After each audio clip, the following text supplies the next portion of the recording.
राकेश गोयल जिंदाबाद।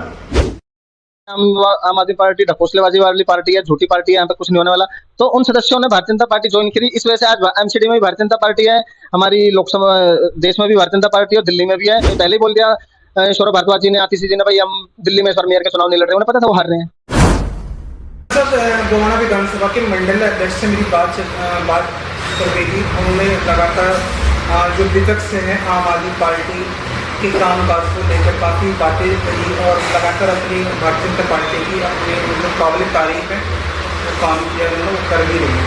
सर जैसे लगातार आपने ये कहा था कि जोगिंदर चंदोलिया जी एक पहले कार्यकर्ता थे, आज वो दिल्ली के सांसद हैं। उन्होंने भी जिस तरह का वो पहले भी उन्होंने काम किया उससे बेस्ट आपने जो काम किया है, क्या लगता है भारतीय जनता पार्टी आपको इस मौका देगी या नहीं देगी? सर, आदरणीय योगेंद्र चंदोलिया जी हमारे सांसद हैं, प्रदेश के महामंत्री हैं, हमेशा लोकसभा के अंदर भी मुद्दे उठाते रहते हैं, हमारे जिले में भी लोकसभा में भी मुद्दे उठाते रहते हैं। चंदोलिया जी एक ज़मीनी स्तर के हमारे नेता हैं और हमारे यहाँ पे, मैंने आपको पहले बताया था, हमारे यहाँ पे भारतीय जनता पार्टी के जो हमारे सर्वोच्च नेता हैं, पार्टी ये नहीं देखती है जातिवाद, वो परिवारवाद नहीं देखती है। अंत्योदय में बैठा हुआ व्यक्ति भी पार्टी के लिए सर्वोच्च व्यक्ति होता है। आज बहुत बहुत आभार व्यक्त करता हूँ मैं अपने क्षेत्र नेतृत्व का, जो आज चंदोलिया जी हमारे सांसद हैं और भारतीय जनता पार्टी के जो हमारे शीर्ष नेतृत्व हैं, हमारे विधानसभा से आदरणीय विधायक रविंद्र इंदिरा जी हमारे मंत्री हैं, उनका भी धन्यवाद। जिला अध्यक्ष हमारे विनोद शरावत जी का भी धन्यवाद करना चाहता हूँ। आदरणीय चंदोलिया जी को धन्यवाद जिन्होंने मुझे ये मंडल अध्यक्ष का दायित्व दिया। मैं विश्वास तीसरी बार दायित्व दिया और मैं विश्वास दिलाना चाहता हूँ पार्टी के लिए तन मन धन 24 घंटे तैयार है। मतलब राकेश गोयल जी लगातार 20 साल से बीजेपी भारतीय जनता पार्टी की सेवा करने के बाद 3 बार मंडल अध्यक्ष बने। और मैं ये चाहता हूँ कि मैंने जो यहाँ साबर डेरी की जो विधानसभा की जो जनता है उनसे मैंने जो बातचीत करी, उन्होंने भी लगातार राकेश गोयल जी काबिल तारीफ जो काम किए हैं वो हमेशा एक्टिव रहे हैं। और मैं चाहता हूँ 2027 में कि बीजेपी सरकार को, भारतीय जनता पार्टी को उनको एक मौका देना चाहिए। और सबसे बड़ी बात है ये राकेश गोयल जी की एक काम करने की, जो स्कूल टाइम से हमेशा बीजेपी में एक्टिव रहे।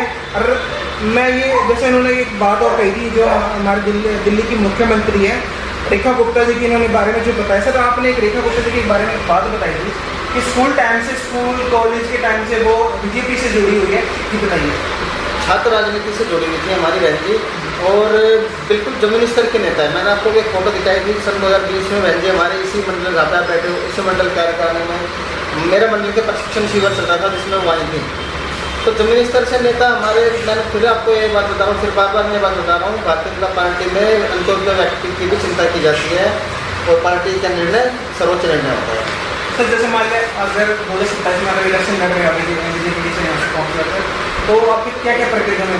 सर, पार्टी के निर्णय महत्वपूर्ण निर्णय है, वो विषय से बात करते हैं। पहले अभी 2027 में अभी भारतीय जनता पार्टी की दिल्ली में सरकार बनी है, अभी हमारे ऊपर बहुत बड़ा दायित्व है, बहुत जनता ने जो विश्वास जताया है उस विश्वास के ऊपर खराव करना है, पहले हम काम करना है, उसके बाद देखते हैं। सर, लगातार जो यहाँ की जो जनता है वो तो हमेशा समर्थन दे रही है सर, आपको 20 साल से समर्थन दे रही है। और ऐसा अगर नहीं होता तो आपको 3 बार मंडल अध्यक्ष बन चुके हो, ठीक है सर। सबकी तरक्की हो रही है बीजेपी में, रेखा गुप्ता जी की तरक्की हुई है, योगेंद्र चंदोलिया जी की तरक्की हुई है, तमाम जो बड़े नेता सबकी तरक्की हुई है। मैं चाहता हूँ कि आखिर आपकी भी तरक्की होनी चाहिए। सर, पार्टी का निर्णय सर्वोच्च निर्णय है, तो पार्टी जो निर्णय लेगी उसका वेलकम है, स्वागत है। लगातार जो हमारे राकेश गोयल जी हैं हमेशा ये पार्टी के लिए काम करते हैं और पार्टी के बारे में सोचना चाहिए। इनका यही काम है कि अगर पार्टी अगर मुझे टिकट देती है तो मैं यहाँ पे बहुमत से जीत हासिल करेंगी। और लड़कियां एमसीडी में आई थी, सत्ता में आई थी, जब जो आम आदमी पार्टी के निगम पार्षद थे उन्हें पता चला है आम आदमी पार्टी ढकोसलेबाजी वाली पार्टी है, झूठी पार्टी है, यहाँ पे कुछ नहीं होने वाला। तो उन सदस्यों ने भारतीय जनता पार्टी ज्वाइन करी, इस वजह से आज एमसीडी में भी भारतीय जनता पार्टी है, हमारी लोकसभा देश में भी भारतीय जनता पार्टी और दिल्ली में भी है और एनडीएमसी में भी हमारा परचम लहरा रहा है। तो धीरे धीरे जनता को भी पता चल रहा है भाई आम आदमी पार्टी कितना झूठ बोलती है, बोलती कुछ है करती कुछ है। तो इसलिए पता चल गया सबों को, जितने हमारे यहाँ पे आम आदमी पार्टी से पार्षद थे, उन्होंने बहुत से पार्षद उन्होंने भारतीय जनता पार्टी ज्वाइन की, उनके तहे दिल से धन्यवाद करता हूँ। आज 8 9 जोनों में हमारे चेयरमैन है, मेयर हमारा है, डिप्टी मेयर हमारा है, सब कुछ हमारा है। ये सिर्फ इसलिए है जो आम आदमी पार्टी बहुत झूठी पार्टी है।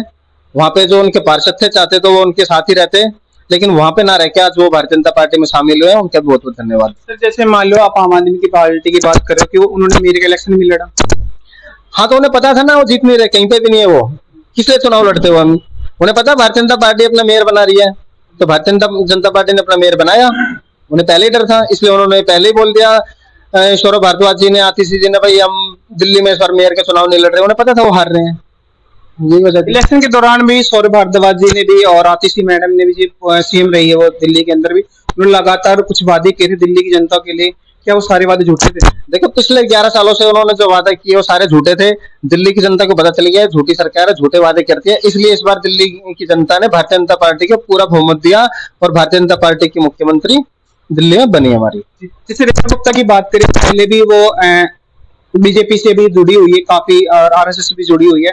जिस तरह जो अभी रेखा गुप्ता जी काम कर रही है, वो ऐसा काम 2027 मतलब 2013 से लेके मतलब 14 से लेके आज तक ऐसा काम हुआ तो जो आप रेखा गुप्ता जी कर रही है। मैं आपको बताना चाहता हूँ आदरणीय रेखा बहन जी जो हमारी सीएम है, वो अपने स्कूली टाइम से ही, कॉलेज टाइम से ही भारतीय जनता पार्टी से जुड़ी हुई थी। वो उन्होंने छात्र संघ का चुनाव लड़ा और वो छात्र संघ के चुनाव में जीती। फिर वो हमारी भारतीय जनता पार्टी के विभिन्न पदों पे रही, हमारी निगम पार्षद भी रही वो, और विधानसभा में विधायक बनते ही पार्टी ने उन्हें इतना बड़ा दायित्व दे दिया, दिल्ली की सीएम मुख्यमंत्री घोषित कर रहे। तो कुछ बात है, वो जनता के लिए तत्पर 24 घंटे तैयार रहती है। मैं आपको भी एक फोटो दिखाना चाहता हूँ, अभी मेरे पास एक फोटो ऐसा है जब हमारी मंडल की बैठ के लेने आती थी। मैं आपको एक फोटो दिखाता हूँ, जूम करके आप देखना। जो रेखा गुप्ता जी हमारी पार्षद थी तो वहां पे जिस कार्यालय में आप बैठे हो यहाँ पे वो हमारी बैठक लेने आती थी। बहन जी पंडित जी हाँ, क्या करते हैं सर आप? मैं तो यहाँ दुकान लगाता था। अच्छा जी, हमारे राकेश गोयल जी हैं जो इस वक्त अध्यक्ष है, इस वक्त मंडल अध्यक्ष हैं। आपको लगता है कि इस मैदान में उतारा जाए इनको? अरे बिल्कुल उतारा जाए, मैं तो हार्दिक धन्यवाद करता हूँ। हम तो कहते पार्टी हमारी जो है बीजेपी है और मैं 40 वर्षों से जुड़ा हूँ इसमें। हम तो जो कहते हैं इनको जो है नए नए युवा वालों को सबको उतारा जाए, सब बढ़िया है। हमारे साथ और भी कुछ लोग हैं मौजूद है, उनसे हम भी बात करते हैं। सर नमस्कार, क्या नाम बताइएगा? मेरी जरूरत होती है 24 घंटे उपलब्ध होते हैं और पब्लिक के साथ में होते हैं। सर है उनसे बात करते हैं। नमस्कार। नमस्कार, नाम बताइए अपना। राकेश सोनी नाम है। राकेश सोनी जी, मेरा सवाल आपसे, जैसे दिल्ली के अंदर आम आदमी की पार्टी की सरकार रही, उस दौरान तमाम यहाँ पे जनता जो परेशान रही, बीजेपी सरकार आने के बाद उनकी काफी सुधार है, उसके बारे में आप क्या कहोगे सर? भाई पार्टी ऐसी है जो क्या नाम पार्टी के लिए काम करा है और पार्टी सबके लिए काम करते हैं, सबके हित में काम करते हैं और सबको लेके चलती है। मोदी जी का यही नारा है, सबका विश्वास, सबका साथ और सबका विश्वास। और सर जैसे और पार्टी के लिए रात दिन पब्लिक की सेवा करते हैं और कोई भी क्या नाम इनके ऑफिस पे आता नाराज होकर नहीं जाता और पार्टी टिकट दे, अच्छी बात है। हम तो कहते हैं हमारे बीच में हमारे बड़े भाई, इनको टिकट मिलना चाहिए पार्टी की तरफ से, दोबारा इनको मौका मिले, पार्टी के लिए काम करेंगे आगे और विश्वास उनके साथ बना रहेगा। पार्टी तमाम जो सारा डेरी की जनता है इतनी तारीफ कर रहे हैं मंडल अध्यक्ष की राकेश गोयल जी की, और काबिल तारीफ में काम भी कर रहे हैं क्योंकि छोटे छोटे गरीबों की मदद करी है। तमाम जो दुख लेके के घर मतलब तमाम इनकी बातें सुन जाती है। हमारे साथ एक सर उनसे बात करते हैं। सर नमस्कार, नाम बताइए पहले अपना। प्रमोद यादव कि सर क्या करते हो अभी? दुकान को बताऊंगा। सर मेरा सवाल है, जैसे जिस तरह आम आदमी पार्टी की 10 साल दिल्ली में सरकार रही, उस दौरान और अब के दौर में 2025 में बीजेपी की सरकार बनी है, क्या लगता है कि बीजेपी ने जो दिल्ली में सुधार किया है, कितने % सुधार किया, पहले वो बताइए मुझे। बहुत बढ़िया गया है जी, सुधार बहुत बढ़िया, आम पार्टी से तो बहुत बढ़िया चल रही है इसका सरकार। और हमारे जो राकेश गोयल जी हैं मंडल अध्यक्ष रहे, 3 बार मंडल अध्यक्ष बन चुके हैं और 20 साल से लगातार बीजेपी की सेवा करते रहे हैं। क्या लगता है 2027 में इनको मैदान में उतारा जाए? मैदान में उतारा भी जाए और जीतेंगे भी, बहुत बढ़िया काम कर, बहुमत से जीतेंगे हम बहुत बढ़िया बहुमत से जीतेंगे। सारे भाई, सारे युवा जितने हैं सब चाहते हैं इनको बहुत बढ़िया से, मतलब बहुत बहुमत